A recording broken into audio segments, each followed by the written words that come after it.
It's Friday, the 29th of October 2021. Welcome to the Fear and Greed Business Headlines, where we give you the top 5 business stories you need to know in just 5 minutes. I'm Michael Thompson, and good morning, Sean Aylmer. Morning, Michael. All right, 5 stories in 5 minutes. Let's get stuck straight into it. Story number 1, ANZ kicked off the bank profit season yesterday with what's probably best described as a mixed result. I think that's a fair characterisation. ANZ Bank is the country's 4th largest bank and 6th largest company. It said its cash profit was up 65% to $6.2 billion. That's pretty good. They remember last year was very COVID affected. Now, part of the reason it could make so much money was it was able to release money previously set aside for bad loans, but the economy's picked up, so it doesn't need to do that anymore.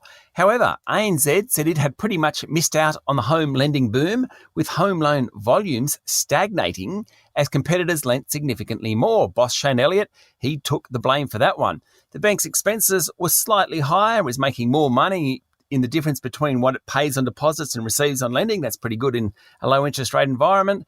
Its New Zealand business did well, and Mr. Elliott pointed out that sustainable finance will be a mega trend going forward. They're also reasonably upbeat about the economy, I would say, and they've upped their dividend, which of course shareholders love when banks pay bigger dividends. Yep, they certainly do. Story number 2 this morning, Sean, a pretty tragic day yesterday. 27 deaths from COVID were announced. That's the worst toll since the current outbreak began.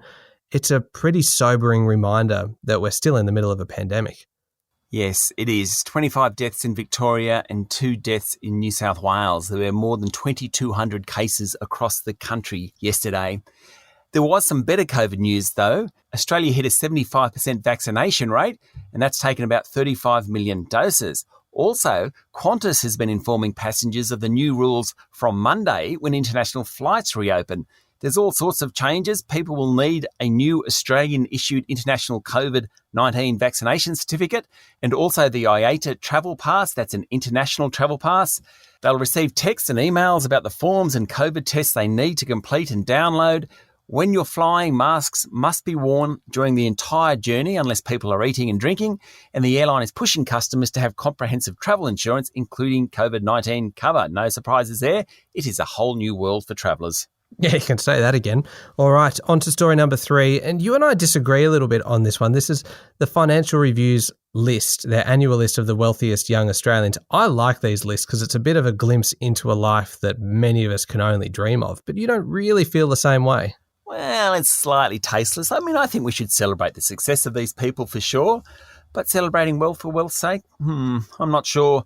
Anyway, the AFR ranks the richest Australians under the age of 40, and the Canva co-founders, Cliff Obrecht and Melanie Perkins, they're married, those two, they come in at numbers 1 and 2 with a combined fortune of $16.5 billion. Next is Afterpay founder Nick Molnar, worth around $2.9 billion. Now, that's thanks to the deal to sell Afterpay to US-based Square Inc. Number 4 is Lawrence Escalante, worth $2.7 billion. He's got a business called Virtual Gaming Worlds, which has benefited from lockdowns over the last couple of years. Virtual gaming offers online pokies, poker and blackjack tables, particularly in the US. And rounding out the top 5 is Sam Prince, the Canberra-based former medical student who started Mexican food chain Sombrero. Pretty impressive, isn't it, making the rich list from burritos?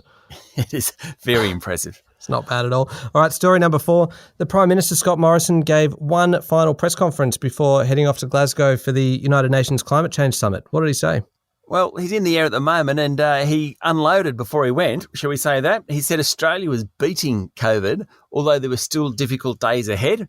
He very much rejected overseas criticism about his government's climate change commitments, adding that he'd discuss more than climate change next week. In fact, a gathering of G20 leaders will occur at the same time as the United Nations Climate Change Summit, and Mr. Morrison will ask world leaders to address social media harm, which is actually a pretty good cause to get behind. Yeah, absolutely. If we can lead the way on that one, I think that's a big achievement. Story number 5, very important one, very important news from Australia Post. Well, it's very important for my mother at least, and probably for my children as well. With new records for parcel deliveries for this year already set, the delivery service, that's Aussie Post, is expected to surpass last year's 52 million parcels for December. So, the warning that they sent out yesterday was that if you want to send a parcel and you want it to arrive by Christmas Day, make sure it's in the mail by December 13. And if it's a Christmas card, and this is for you, Mum, do it by the 16th of December. All right, there we go. The top 5 business stories in 5 minutes. Thank you very much, Sean. Thanks, Michael. Have a great day. It's Friday, the 29th of October, 2021. Remember to hit follow on the podcast. And if you're looking for our longer podcast, it's called Fear and Greed, and you'll find that on your podcast platform as well. You can also find more info at fearandgreed.com.au and sign up for our free daily newsletter. I'm Michael Thompson, and that was the Fear and Greed Business Headlines. Have a great day.